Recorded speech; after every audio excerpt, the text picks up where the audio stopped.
Hey everyone, welcome back to Fast Charging with Bear and Brian. I'm Bear. I'm Brian. And this is our 5th episode where we're going to talk about all things EV. And we've got quite a show for you today. We've got several things that we're going to be talking about, some real exciting stuff, for depending on your point of view, of course. And then we've got some other stuff, new EVs, and things about Tesla, things about Nikola, a little bit of Lucid hate going on that we're going to talk about. So, you pretty excited about this episode, Brian? I'm so excited, super excited. First, we got to ask in the chat, make sure to give us a thumbs up if you can hear us.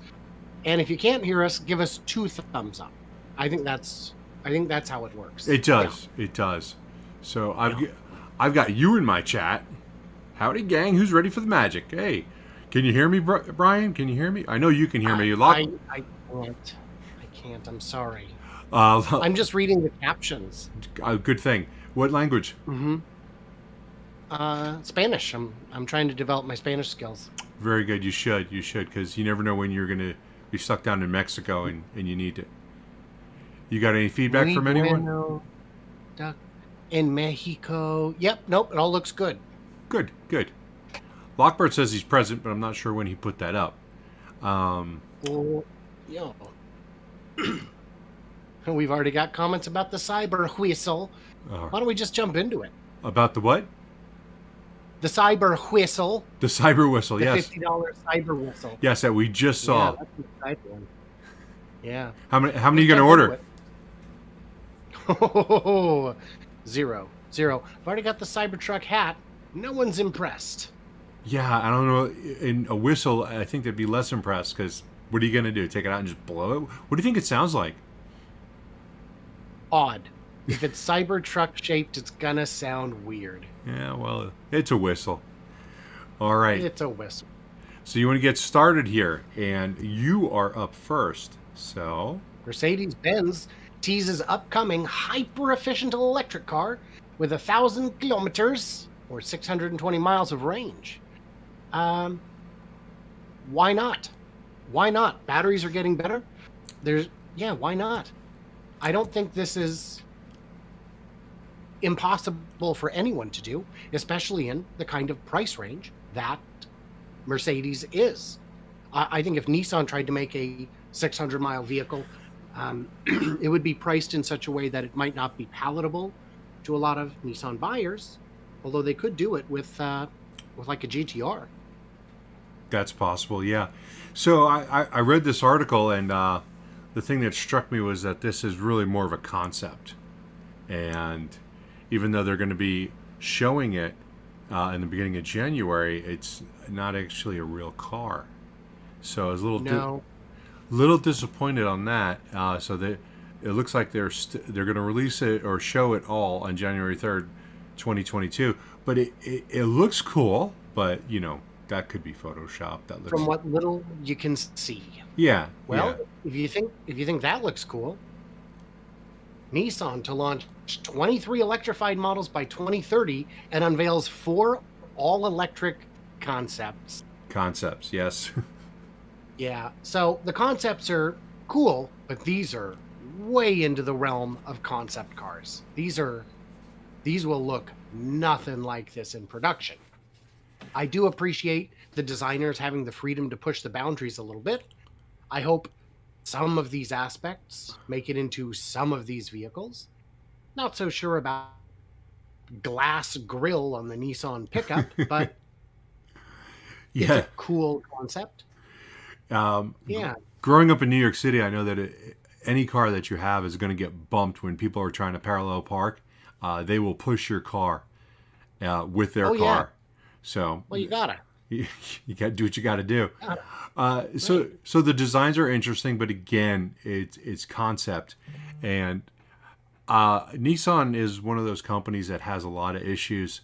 You know, their CEO got arrested a couple of years ago, I think, for doing something.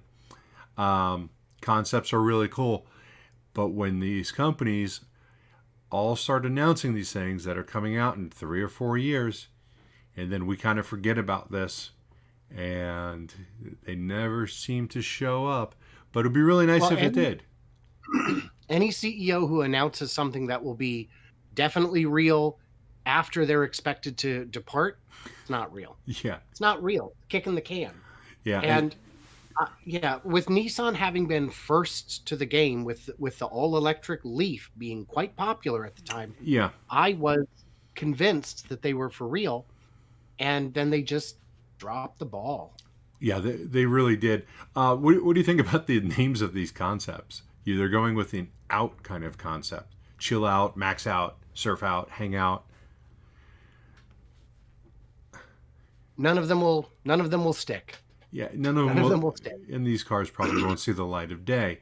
But Yeah. they talked a lot about lowering the cost of energy to $75 per kilowatt. And I know that they talked about some of the things that are in our next article. You want to go over to that one? Well, sure. Is it the Nissan to invest $17.6 billion Yes. in EV development in the next 5 years? So this is, to me, a really good example of the strengths of companies like Tesla and Lucid, where they didn't spend $17 billion to develop their cars. No, they didn't. And They proved that they were a lot more agile and nimble and scrappy.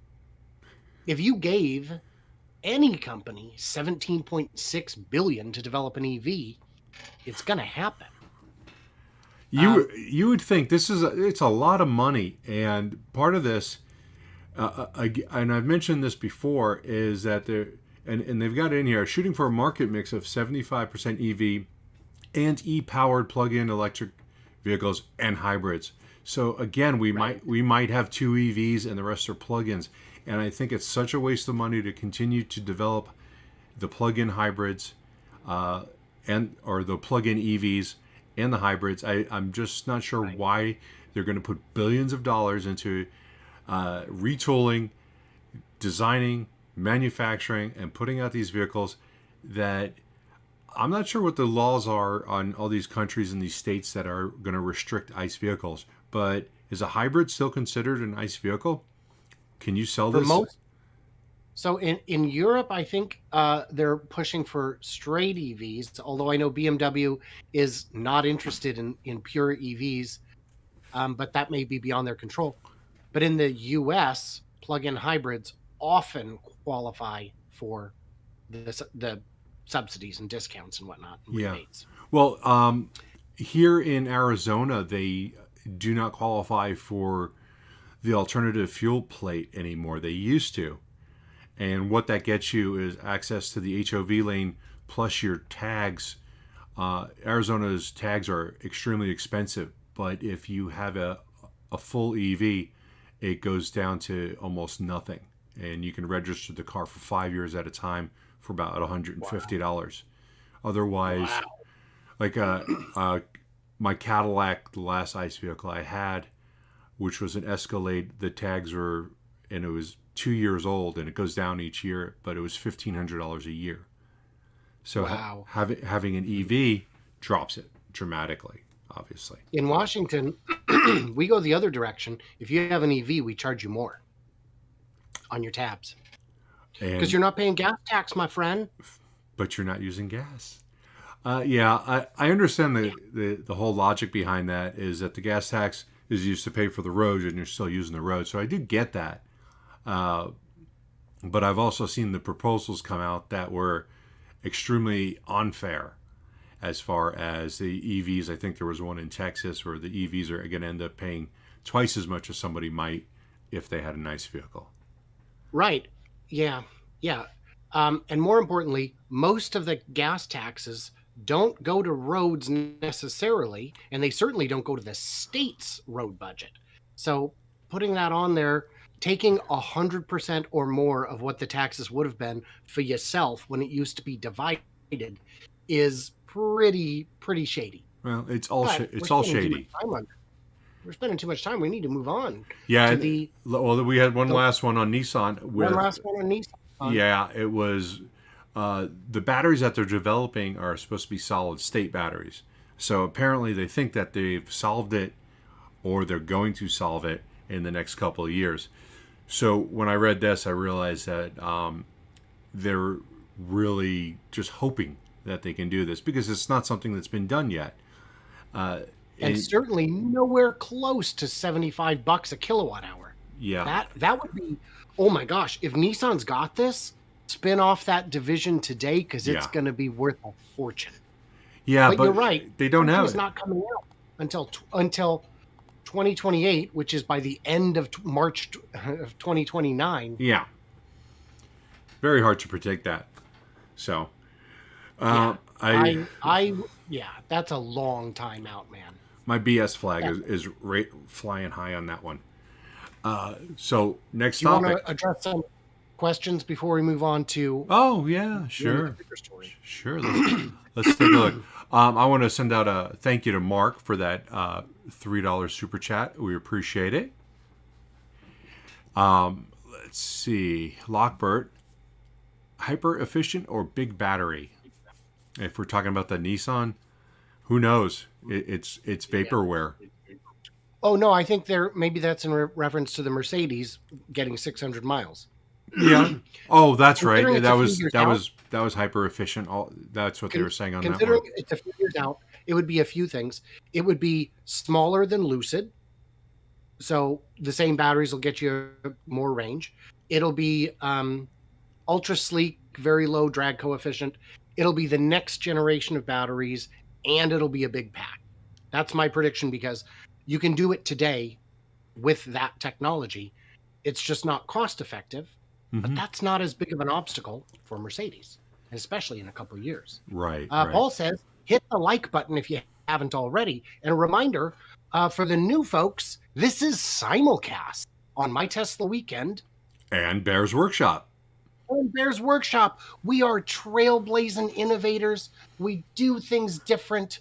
We like to make things needlessly complicated for fun. And it is.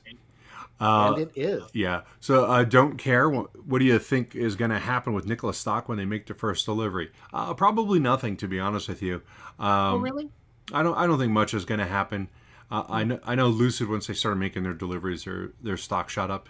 But Nikola is still sending out the first deliveries that they're going to make this year are not going to be like their regular production. They're going to be put in with customers for testing purposes as prototypes. So I don't see too much going on there. I know the stock's dropped a lot this week, and it could come back from that with some delivery announcements, but they're not doing the big fanfare like Tesla did and Lucid did and Rivian did, even though Rivian only delivered to their own employees and then stopped. But that's a whole nother story, isn't it? It is, but bear in mind that's what Tesla did at Giga Shanghai as well. It was their 2019 deliveries went to employees, and then 2020 went to customers. Yeah. I did get a helpful comment. Paul says most of the road tax goes into general revenue, not directly to roads. To which MD Hofsty replied, his state puts all the money from the actual gas tax per gallon into roads, and ours still suck. Yeah, in Arizona, that high tax that they have is supposed to go into the roads. I'm sure that there's some splits in there, here and there. But our roads are always expanding, and they're not bad. I've been to a lot of different cities in a lot of different states, and I've seen potholes that you could sleep in some states. We don't have things like that, but we also don't have the weather that destroys the roads. So that's very helpful. That's also true on a lot of the West Coast, although California's roads can get pretty dicey even in places where the weather shouldn't be a problem. So let's keep going. Oh, well, I got a couple of hellos I want to just say. Mr. Bogues, hello. Tesla Den, good to see you back. Mopar Den is here and gone, I think. Hello to Daniel. I see you're in the chat also. And let's move on. And you ready to talk about this one? I know you are, and I am excited as well. Okay. So Rivian had its first R1T towing test, and in my opinion, even though some people think this was to be expected, I think this is worse than is actually mentioned for several reasons. 62% range loss. I think at some point somebody said degradation, but it's not degradation. It's just loss of range while driving. Degradation is when your battery goes out and doesn't come back. So the R1T has an 11,000 pound towing capacity. Let me highlight it over here. Okay. And I also have that over here on the next tab. The R1T can tow up to 11,000 pounds. So how much was the weight of this car? Because you'd think that they're are they at their towing capacity? I didn't think that they would be close to it. And I'm still not sure that I believe what they have in here. Because going down in this article, it says that the total weight is 14,260 pounds. And that's, I don't believe that is, well, it says the Shelby, the Rivian, the trailer, the vehicle occupants, and additional cargo. I don't know what the additional cargo was, but that car weighs about 4,000 pounds. That trailer weighs probably 2,000 pounds. It looks like an aluminum trailer. And which brings up the last part of this, the total weight. How much does a Rivian weigh? Any ideas? Any ideas? My guess is a screaming under 3 tons is my guess. Under 3 tons. Well, that would be something that I would assume. This vehicle is between the size of a Ranger and an F-150, and the weight on this car is 7,100 pounds. That is incredibly heavy. So out of that 14,000 total weight, the cargo, which would be the people in it, the trailer, and the car, weigh 7,000 pounds, 7,100 pounds. It's almost the weight of the car is almost just doubled. So it's hard for me to believe that they got that much cargo in there, but maybe they did. But even so, the towing capacity of a Rivian is 11,000 pounds, and they're only towing 7,100. So, and actually, I'm not sure how you're going to count that. It might be the gross vehicle weight is your towing capacity minus your gross vehicle weight minus the weight of your vehicle is your towing capacity, or something like that. I think I got that wrong, but it's something along that lines. So they could actually put another 7,100 pounds on that trailer before they're reaching towing capacity. So they're basically 50% low. Well, I'm sorry. They could put another 4,000 pounds on that trailer. So they're at about 65% of their towing capacity, and they've suffered 62% loss. I think that's on the high side. Now you've towed. Yes. Tell me about range loss in terms of fuel consumption on a gas rig. You know, it's pretty substantial. I've driven Class A's where I haven't towed, and that's got a V10 in it, a Ford V10, and that thing would get 6-7 miles to the gallon. I've towed a dually. Well, with a dually, I towed a fifth wheel that was 42 feet and probably weighed upwards of 18,000 pounds. I would get 7 or 8 miles to the gallon if I was lucky. Mm-hmm. It's just to be expected when you are towing. You on a nice vehicle, your gas goes down fast.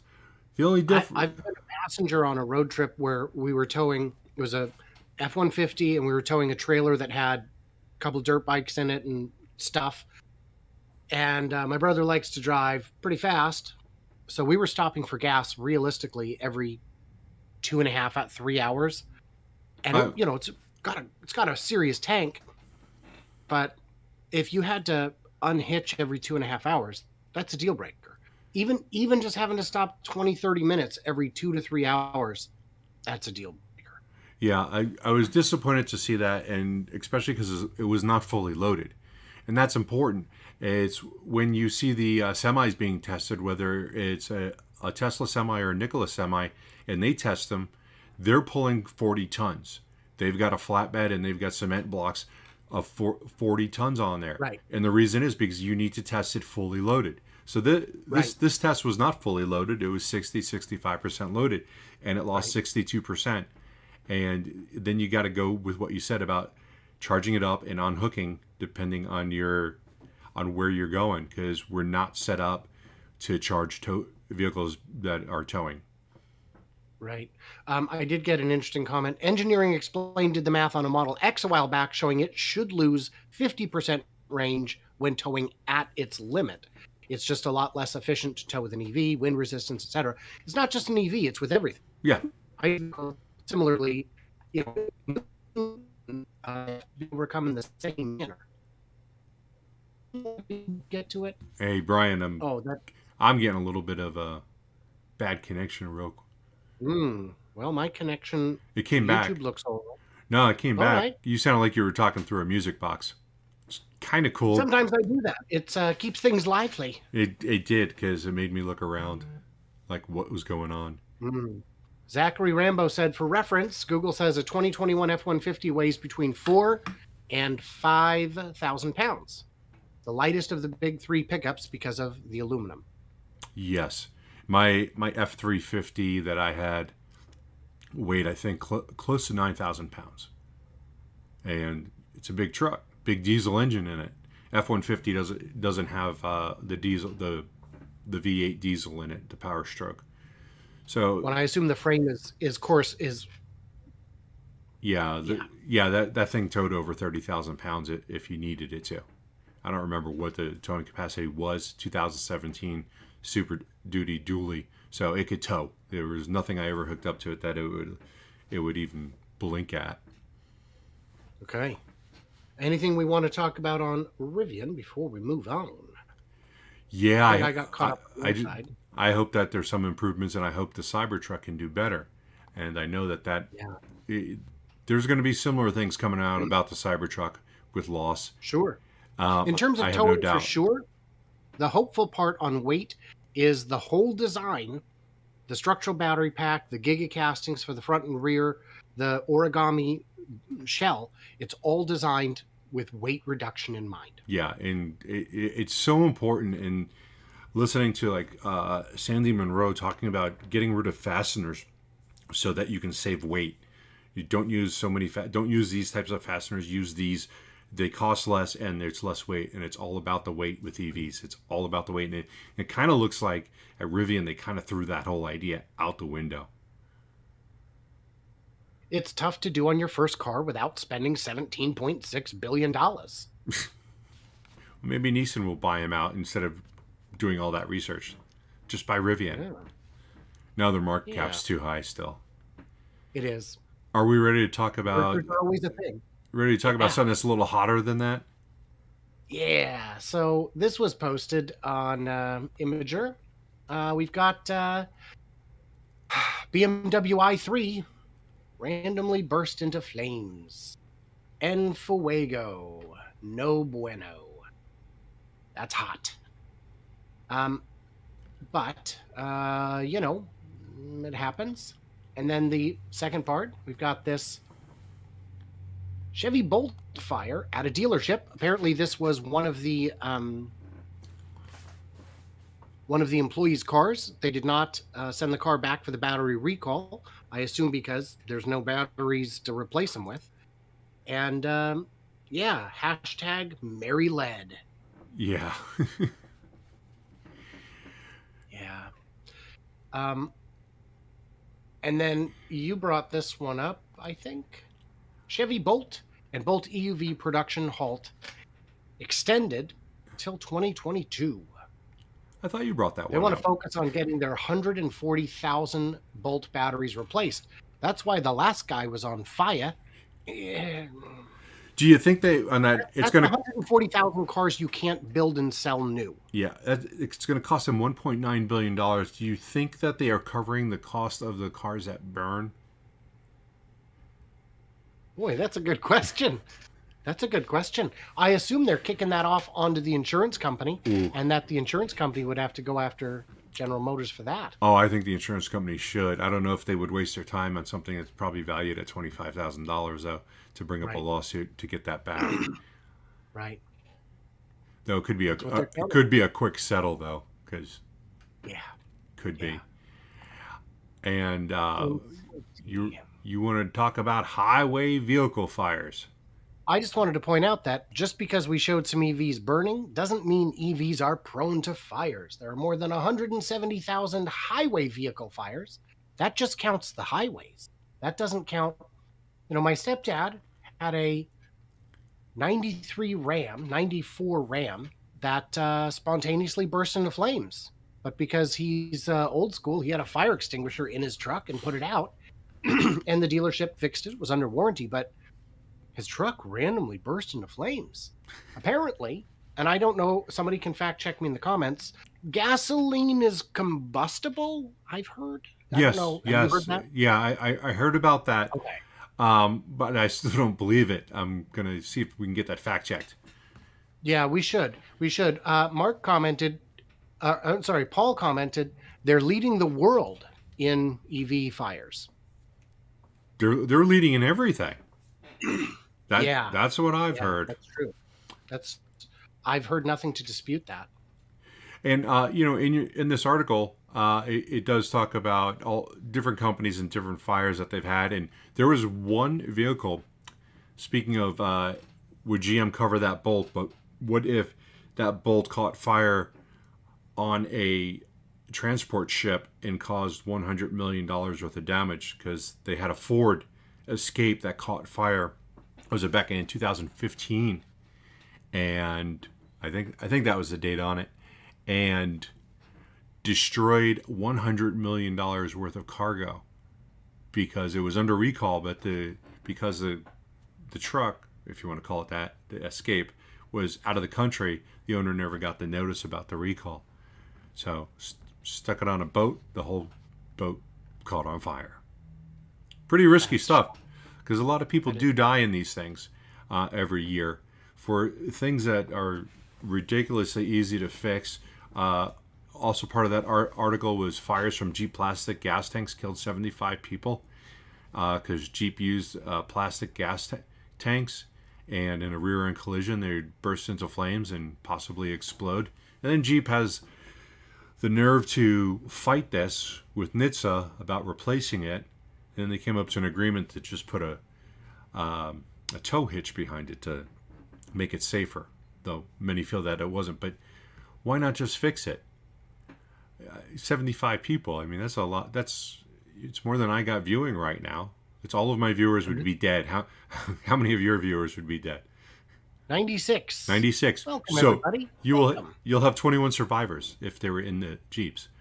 So it's a serious issue. And the article does go on to talk about electric cars more likely to catch fire than gas-powered cars. They say that there's not enough information out there. Well, we're not seeing a lot of fires, real fires. Fires that are caused by accidents were not actually a big part of this. It was part failure was causing most of it. And part failure has to do with gasoline leaking out somewhere and causing a fire. So I thought I did get a comment. I did get a question from Gil. Is there an issue with Teslas catching fire while charging? And a handful of replies, no. And Mark says they never mention the brand of the car that burns unless it's a Tesla. That's true. Yeah. And yeah. Fact check true. I've seen that. Sam Alexander has pointed that out numerous times. He's right. It's not exciting unless it's Tesla. They don't put Buick Century caught on fire. Nope. They just put Tesla. No, car. Yeah. Just car. Does that mean it's time to talk about our friend clip? Play the clip. Play the clip. All right. So speaking of friendly people who are leading the way, 3 areas we and have the Mary TAMs Uribe. associated with those. And I think we have a tremendous opportunity to grow. So whether is it here, if it's here and here, is it here, is it here? It's way up there in my mind. Right now, GM, in terms of the electric vehicle market, you have about 9-10% of the market. Tesla has about 63% of the market. 5 years from now, if you succeed, but everybody else has their own success in this space, what does that pie chart look like? Well, we have said, just like we're the leader today, if you set aside, with the distortion that's happening with the semi shortage, we have been the leader in the United States. We've been number 2 in China for many years. I think when you get to, wanting to get, excuse me, to 50% all EVs, you have to win customers that they only drive one vehicle, they only own one vehicle. They depend on that vehicle every day. General Motors has brands that they trust. We have the highest loyalty rating. We have manufacturing plants that are ready to go. And so when I look at our Mary, yeah, so that's enough. Here's the deal: if I introduce you as a doctor, your job, Bear, is to say, by the way, I'm not a doctor. But apparently, if you introduce Mary Barra as the leader, the global leader in EV, she's like, yeah, that's me. Yeah. And if you push her on it, she's like, no, seriously, I'm a surgeon. Mary. Maybe she stayed at a Holiday Inn Express last night. I don't know. But Mary, you led to the Holiday Inn Express. Yeah. Got a good night's sleep. So she's leading the Chevy Bolt. She's got to be part of the leader in that, because that is leading in fires. That's right. That was said earlier. So the Chevy Bolt loses the Consumer Reports recommended rating. Oh, yeah. And for Consumer Reports to actually do that, they now realize they're going to lose ad revenue from GM, but they still actually did it. So they must really believe it. Yes. Yeah. So, but on the bright side, we have the Chevy Silverado supposedly is going to be announced in January at the SEC, and that is going to supposedly have a range of 400 miles. The only problem with this, which I think it's great and I'm all for it. I've had Silverados and I would drive them again if they were electric. But this still isn't coming out till 2023, and that's the winter of 2023. So we're looking at 24 months from right now before this is going to come out. So far behind. And that roof, you got something to say about that roof, Brian? Well, I think it's great that they've got the panoramic glass roof. I don't know where they got the idea for this. I think it seems like it's new. It's a new concept. All new. Mary led. Yeah, she led the whole idea of let's have a panoramic roof. Let's just do all glass. I think it's a great idea, and I'm really proud of her. I hope some other manufacturers follow, but they probably won't, because Mary led. Mary not gold. Mary led. Tesla Den, says she's out of touch, and Mary suffers from stolen valor. She certainly does. Steve EZ says it's called lying, not denial. That is correct. Yeah. Lockbert was asking if it's SEC or CES. What did I say? Because it's the CES. Yeah, so, I don't remember. Yeah. All right. If only Paul Crowdis, if only Tesla was so well positioned. Yeah, that'd be great. But it's too bad. I mean, we tried. I'm wondering where all these manufacturing facilities are that she's talked about, because they're not set up to make EVs. No, and we know that retooling them is a nightmare, which is why even Ford is building new factories in some cases. And that's why the Mach-E factory is an all-new factory. Yeah, it's not as easy as just hermit crabbing into a space, as even Tesla will tell you, because the Fremont factory, the NUMMI factory, was a lot of work to retrofit and get to work.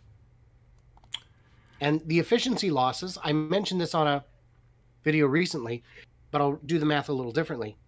If you can save $25 on a car and you're planning to make 2 million cars a year, over 10 years, that's $500 million you saved.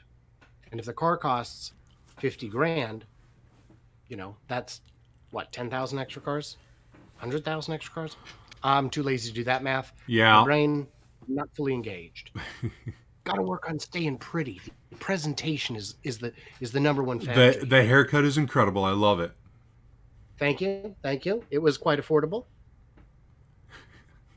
Consumer Reports only changed because you can't recommend a car that isn't even on sale. Is that really You why know they? what? Is that Once really it why goes- they did? No, we don't know. But once the car goes back on sale, what if they change the rating back to a buy?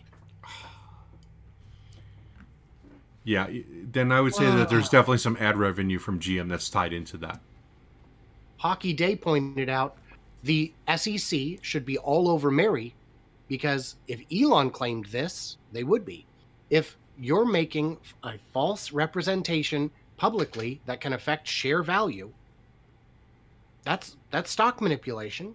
And we know Mary's got, she sells, this was brought to my attention in a comment recently on another video, she sells a lot of shares. Does she?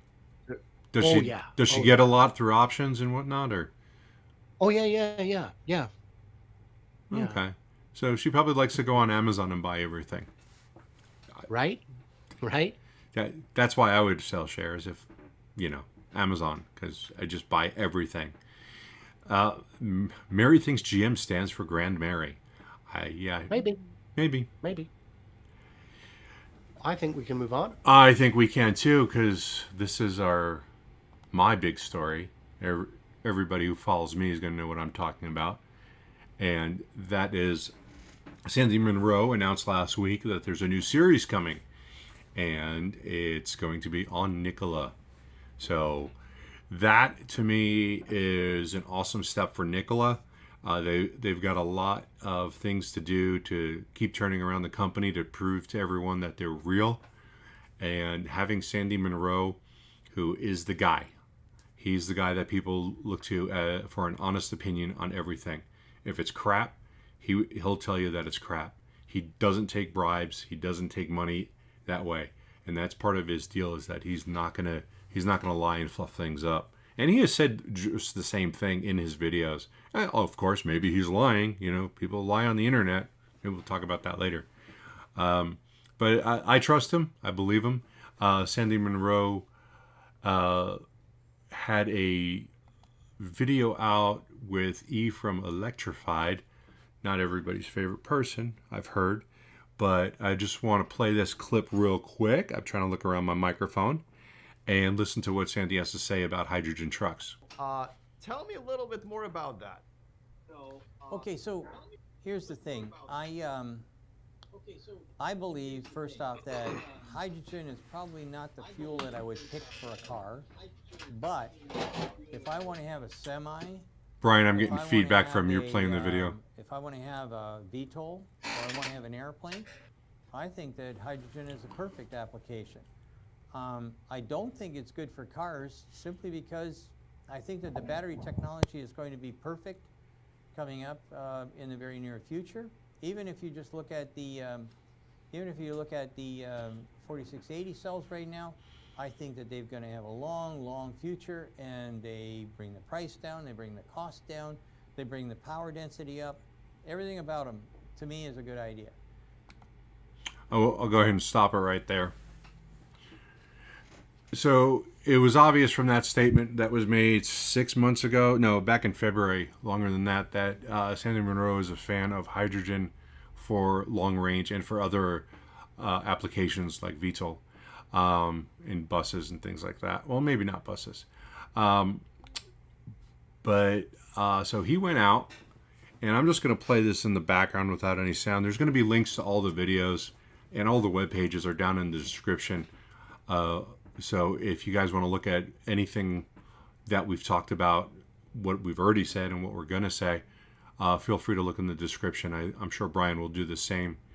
But in this video right here, they're at the Coolidge plant, and great, we have a commercial. That's pretty awesome. And we will skip that ad. All right. So it's Christian and was it Jason, or forgot his name all of a sudden. Corey. Why do I get two commercials in a row? What's up with that? Okay, we're going to skip that again. All right. So this is one of the FCEVs. This is an alpha model, and Sandy was very impressed with this. he was surprised that it was an alpha. He thought it was a pre-production, and I think it goes alpha, beta, then pre-production. Not 100% sure, but they talked about the cage that surrounds the tanks. They talked about what they did on testing those tanks and how to penetrate them in case of a crash. And they used a 308 and they shot at it. And it took a couple shots before they could put a hole in it. A lot of what you're looking at on the back of that truck in that view right there was test equipment that was hooked up to it so that they can monitor the different things on the truck to see whether or not it's working and whether or not they got to make adjustments or do something a little different. So he was very impressed with the truck. It's episode 1. I heard someone say, Jason Royce, thank you.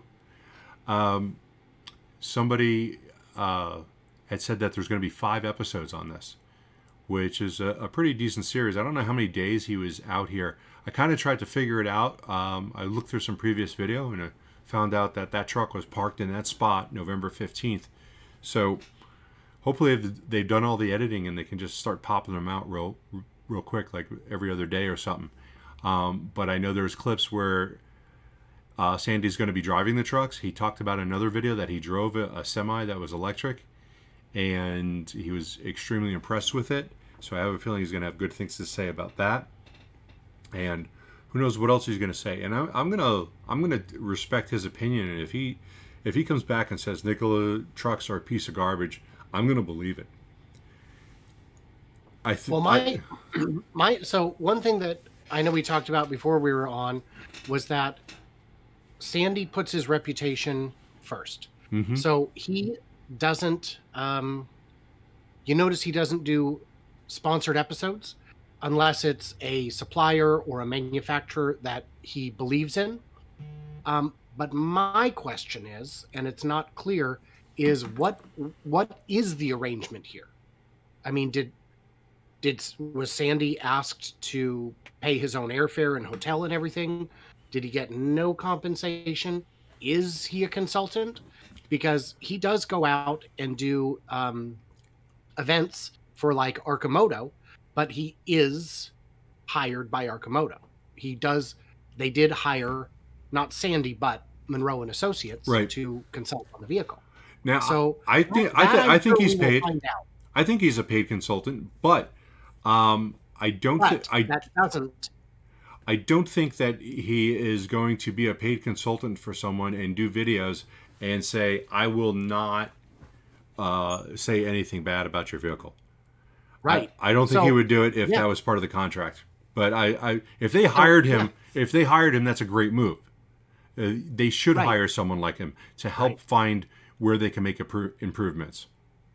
And what I would point out on that is he's not, if he is paid, which I think is likely, he is paid as a consultant, not as a cheerleader. Mm-hmm. He's not a social media influencer pushing today's hottest celebrity vodka. How do I get that gig? Well, first you need a boob job, my friend. Does it have to be on me? Yes. Okay. Yes. All right. Well, I'll put that into consideration. Right. So, a quick comment is that somebody had pointed out that unnamed man, as long as you make the hydrogen from renewable energy electrolysis and not hydrocarbons, to which several users pointed out, electrolysis is expensive. Gray hydrogen as a byproduct of natural gas extraction is very cheap. So currently, almost all hydrogen, all commercial hydrogen, is dirty. The benefit is not so much that it's green today. The benefit is range, and that hopefully you can control the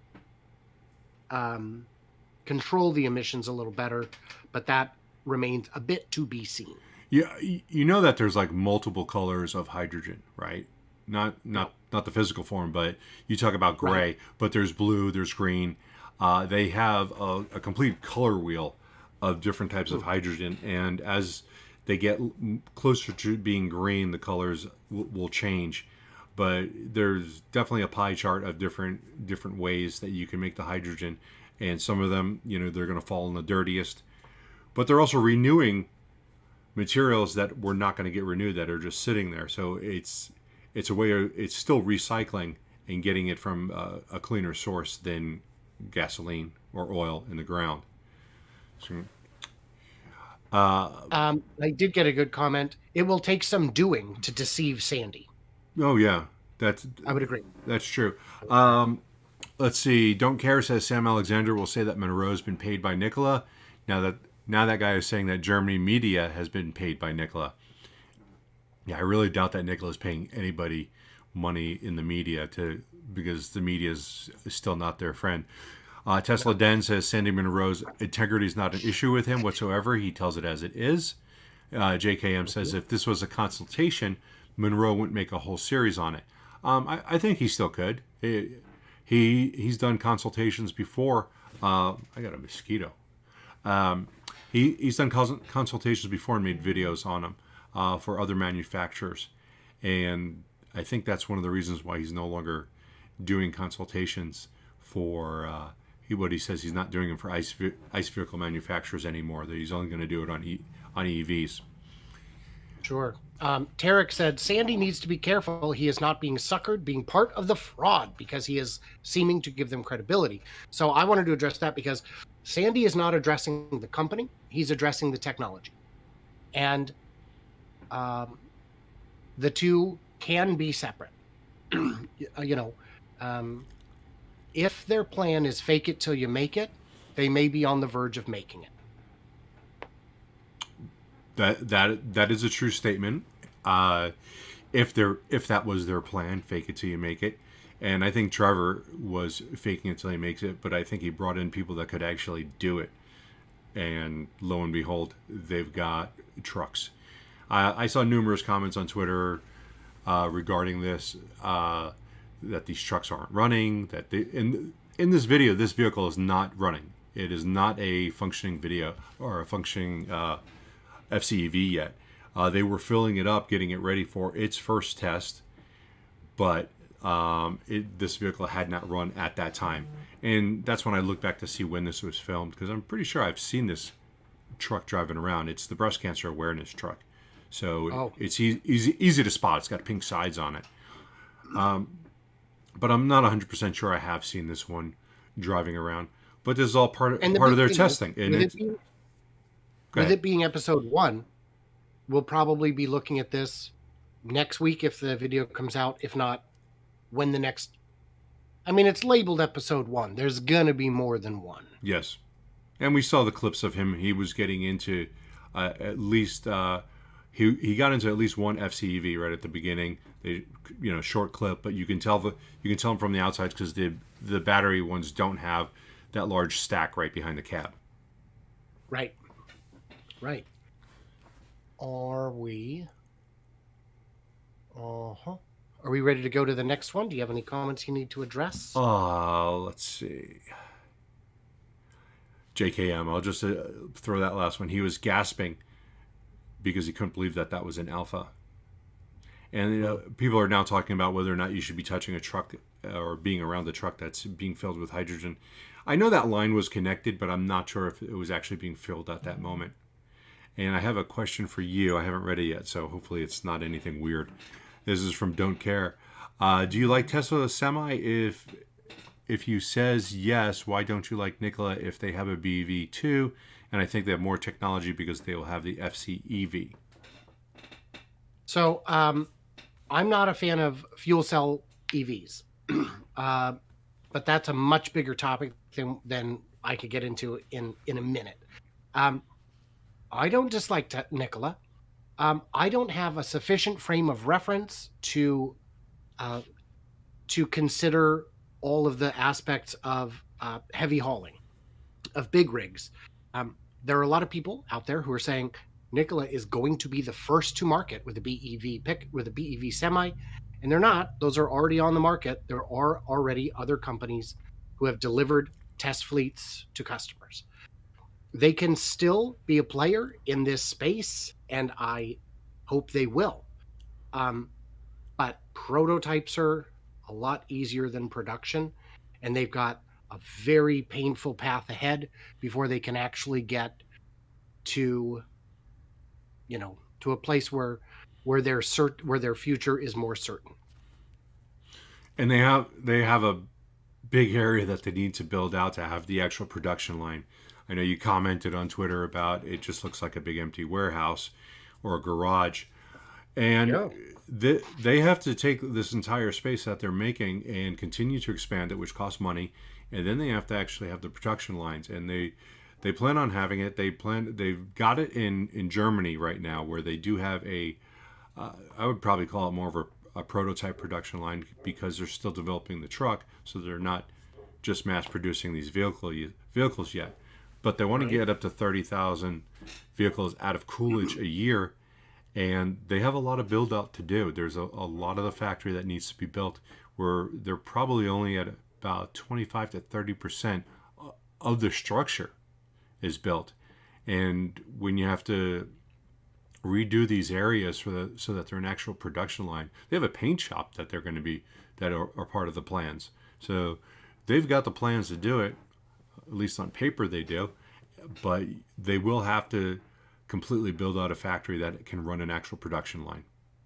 Yes. And I would say that the obstacles standing between where they are today and a capacity to produce 30,000 a year is monumental.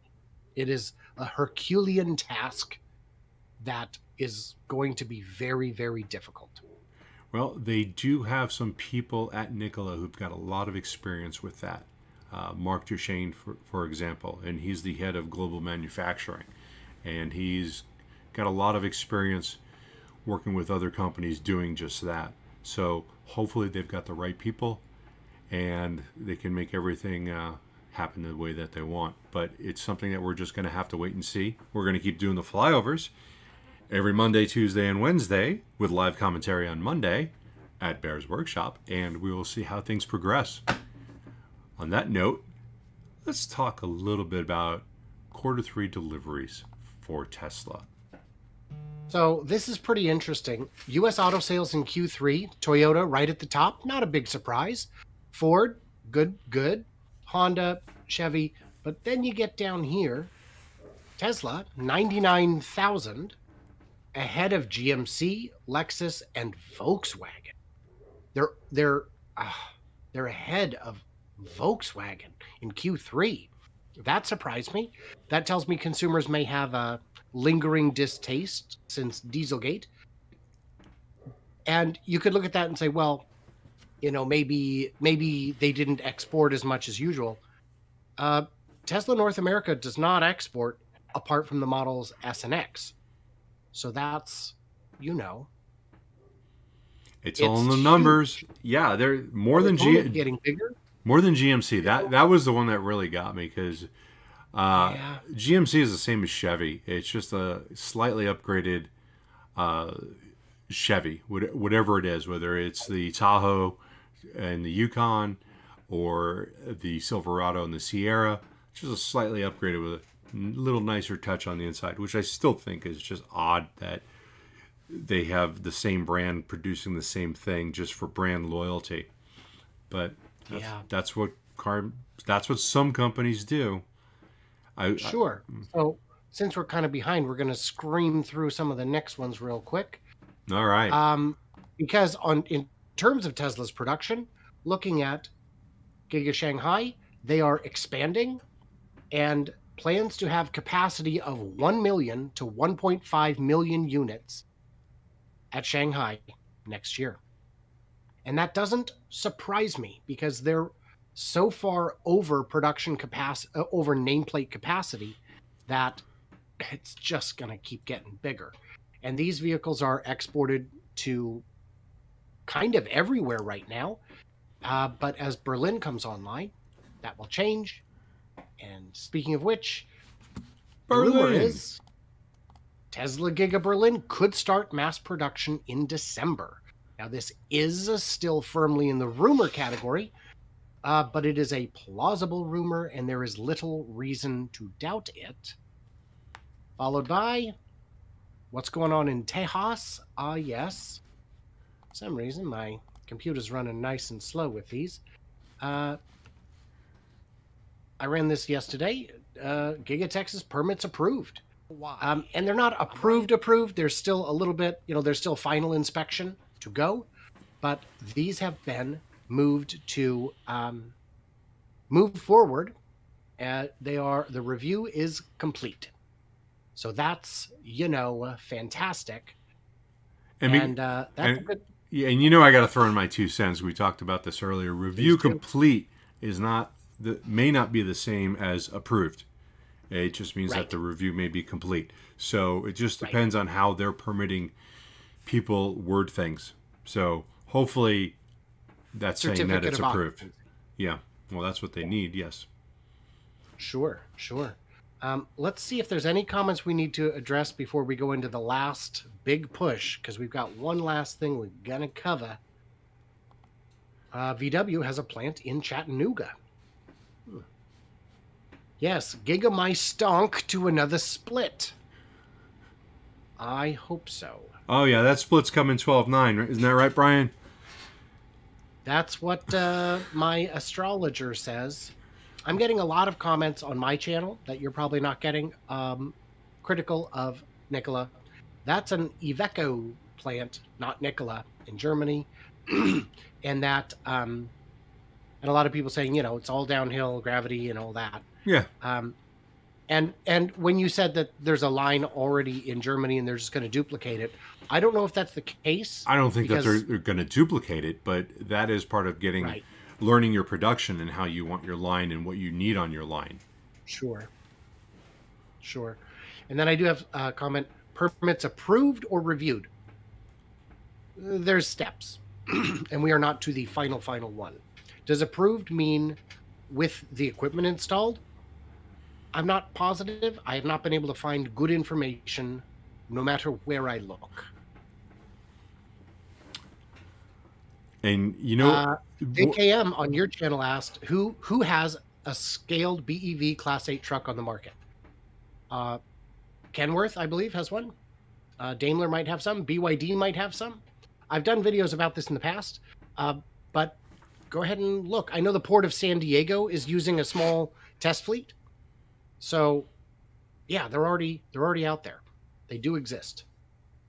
They are just, of course, rare. Any other comments before we get into the last big dog? No, I'm good. I know we're running short on time, and this next topic is me whining about Mr. Warren Redlick, who he posted this a couple of weeks ago, and I kind of let it go. But now he went after Dillon Loomis because he thinks Dillon went after him. Because Warren seems to have a goal of just trying to make videos so that he has viewers. And it's starting to feel very clickbaitish to me. Either that, or he is just such a Tesla fanboy that he doesn't want anyone else to succeed. And, that goes too far. I own 2 Teslas. I love Tesla, okay?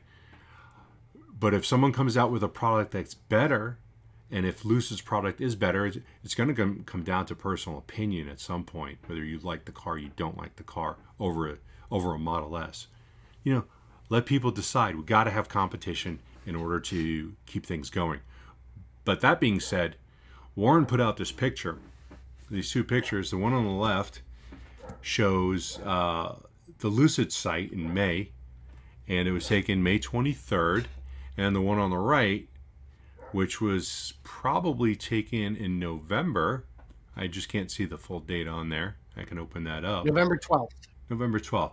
So he cut out my watermark, which is slimy. Oh, yeah, he did. Yeah, he did. And he took this picture to make it seem like nothing was actually happening. But it's not true. And to put out the tweet, let me get back to it. to put out the tweet that actually says, "Here are 2 photos from Bear's workshop made in November. All they're doing is pushing dirt around." Well, Warren's watched the videos. I know he has. I've been on Warren's show, and we talked about it, and all he wanted to do was tear down Lucid and say that he wants them to succeed, but he thinks that they are a scam. He doesn't want them to succeed. I really don't believe it, because he is now pulling up points in that are just absolutely kind of borderline ridiculous. This is a flat out lie. All they're doing is pushing dirt around. Did he mean it was as a joke? Well, it's still a lie. And he got 79 likes. Then he put out a whole video on YouTube about it. Got several thousand views. And saying that they're doing nothing there is a lie. What we actually have there, and here's a picture. This was, Brian, when was this picture taken? So I've got 2 different ones there for you. One is on October 20th. That's the closer in one. And the newer one is on November 19th. Okay. The wide shot is November 19th. And if you zoom in. Yeah, go ahead. So this picture was taken late October. This was after Warren's tweet, and it was of the same area, no less. And you can see what those little boxes, those little dots, those are actually caissons. They are drilled into the ground. I'm not sure of the length of them, but I'm pretty sure they're at least 20 feet. Okay? They might be longer. And then they are filled with a rebar cage that's shaped like a cylinder, goes straight down into there, and then they pour concrete in there. Then they take a piece of plywood and they put it over the top so nobody steps on it. Okay? So what Those are the footings. That's the foundation for the building. Yeah. And they are going to put a giant slab over this after that is done. Now, you can see here, this is a little bit later, and you can see all these other materials have been added, and you can also see the trenches. They have to put the trench work in for the plumbing. That's going to all go underground. The rest of the utilities are probably going to be above ground. And above. This is a different type of construction than what you see in Giga Texas. But Warren knows one thing. He knows Giga Texas. He knows how they're constructing it there. They put in their footings, concrete block, steel column, put it all up, the frame, the structure, then they pour the concrete later. They're not doing it that way. Which way's better? I don't know. I don't care. It's not my factory. You can build it any way you want. But to say that there's nothing but pushing dirt, 1,500 caissons of what I described, and he just says that they're pushing around dirt. Also, you can see the grading up in the top of this picture. Also, they've graded out this entire area. This is going to be for future expansion, but right now they're going to use it for storage. At the bottom of the picture, you can see some of the parking lot. That's all been graded out, and I'm not going to say it's ready to be poured. They would have to put the concrete borders for the parking lot in there first, but that's all graded out. There's a lot of work that a lawyer from Boca just doesn't understand that goes into this. And I take offense to the fact that he's going to take pictures from my video and then lie about it. If it was factual, go for it. If you want to debate it again, we could, but it's pointless because you just want them to fail so that you can make more videos about why Lucid is a scam. And I don't believe that they're a scam. They don't like me. I mean, personally, I don't get along with them because, I'm not allowed on their property legally. But that's another story. Why am I defending him? I'm defending my work. He's going to say that I've gone out there several times a week for the last 6 months to take pictures of people moving around dirt. Well, yeah, they were moving around dirt for a while, but construction's underway. And to put out that nonsense just to get views or just because you're such a fanboy is kind of ridiculous. So I got a comment from 123 Click It who said, Warren is great at calling out Lucid fraud. And I would take issue with that because if you're going to call out fraud, you have to remain factual. You can't use dishonesty to address dishonesty. You lose. You forfeit your credibility. And I mean, Warren did say in his video, where's the concrete? And the answer is did you watch if he watched it only exclusively on his phone, I can see why maybe he couldn't see that. But when I saw that, I was like, are we watching the same videos? Because, and then to cut out the watermark. Oh, Warren, you did him dirty. And by the way, real quick before I forget, Bear is on a mission to hit 10,000 subscribers by the end of the year. And since this is simulcast on both channels, give him a sub.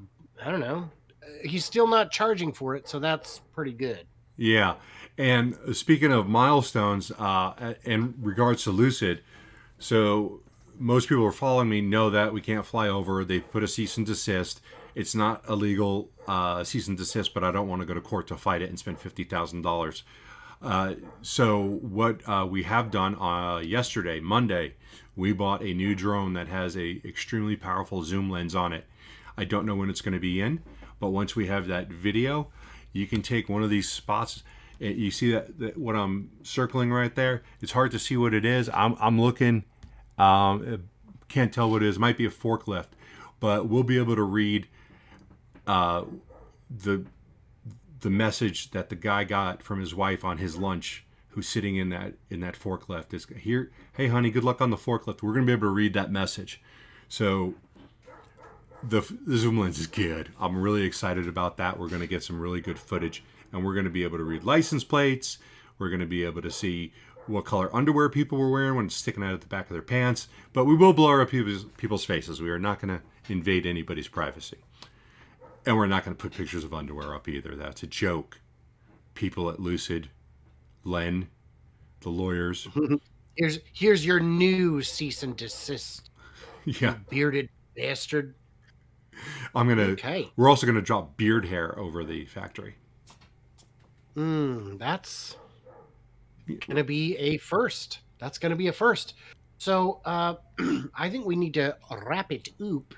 I'm gonna say a quick thank you to my Patreons who get early access, bonus content, all that good stuff, a look behind the scenes, stuff no one else gets to see, and they help keep the channel running for as little as $1 a month. I thank you guys, all of you. And I am going to say nearly the same thing. Please take a look at the subs. I really would appreciate help with that. Doesn't cost you a thing. If you want it to cost you a thing, take a look at my Patreon account. It's down in the description below. And feel free to become a patron. We'd appreciate your help. We are going to continue filming at Lucid, and we're real excited for what's coming up probably in the next week or so. And we're also going to be back here for our next Fast Charging with Bear and Brian. Next Tuesday. 4 p.m. Wanted to also give a quick shout out to Bear's Monday live stream, which he does somehow without me. I don't know how he gets through it, but apparently he does. And I do a live stream on Fridays at 7 p.m. Pacific. So if you guys get a chance to join either of those, or subscribe, or like, or dislike, I mean, hey man, if you made it this far, who knows? You think they're still there? We are done. We're going to call this. Everyone, thank you again. We'll see you next week.